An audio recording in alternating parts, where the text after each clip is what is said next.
Okay, whose first time is it shucking open an oyster?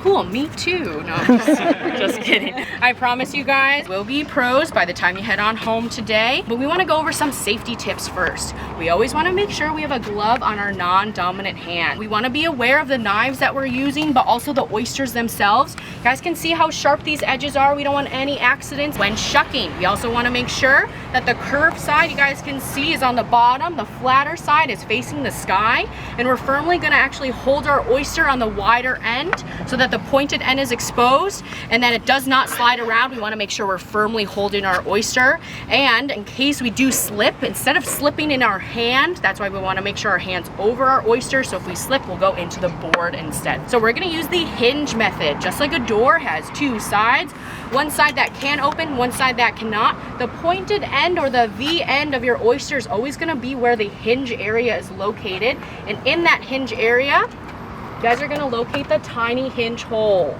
This is going to be where you guys want to go into your oyster directly to shuck them on open. But when going into our oyster, we want to get in about a ½ inch. We know we're in the right spot when we give a nice shake test. Our oyster's firmly on our knife, so we're gonna have to use some elbow grease to get into our oysters today. Once again, my hand is firmly on my oyster. I have found my hinge area, and I'm going to once again slightly push, and if I need to, I'm gonna wiggle just side to side to slightly let me get in there. And once my oyster is firmly on my knife, once again, you guys can do a shake test. If it's not gonna fall off or go anywhere, you know you are in the right spot. At this point, we're gonna use the width here of our knife to our advantage, and we're gonna give a nice twisting motion to our knife. Let the knife do the work for you guys, and when you guys twist, it's gonna crack that hinge right on open for you. So you'll notice a nice sweet sound if you guys do it correctly. And you guys are in. You guys can see, simple twist, let the knife do the work for you. You can see the shells are separated, the knife is in between, so we know we are in the right spot. At this point, you guys can take your knives out actually. We'll chip some shell off as we do that twisting motion, so we don't want any crunchy oysters. So take your knives out and you can wipe them off on your bar rag. At this point, I like to palm my oyster and make sure the hinge is facing you. We're gonna go ahead and insert our knives as far as our oysters will allow us, and we also wanna go against the top shell so we don't poke the actual oyster inside. Once inside, if you guys can imagine my knife on the inside, I'm gonna do a nice shimmy from side to side, and that's gonna free up the other side of this oyster shell, and that top shell should fly right on off. Once again, a nice shimmy side to side, and we have a nice clean break just like that. If you do have some meat still stuck on that top shell, go ahead and use your knife to scrape the rest of it off. Once fully disconnected, you guys can discard your shells into the white buckets around your barrel.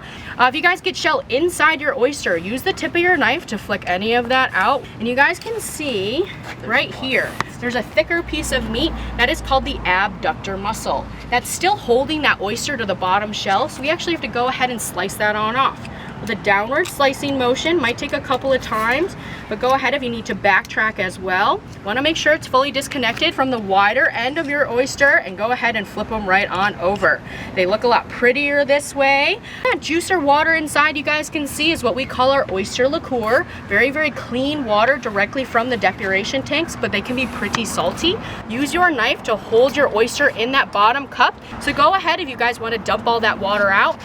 And last but not least, when consuming, you guys can consume from the wider or the more open end. If you consume from the pointed end or the hinge area, you guys did all that hard work and your meat is not easily gonna come out for you. But that concludes our demo for today. This one is up for grabs if anyone did want to have a go for it.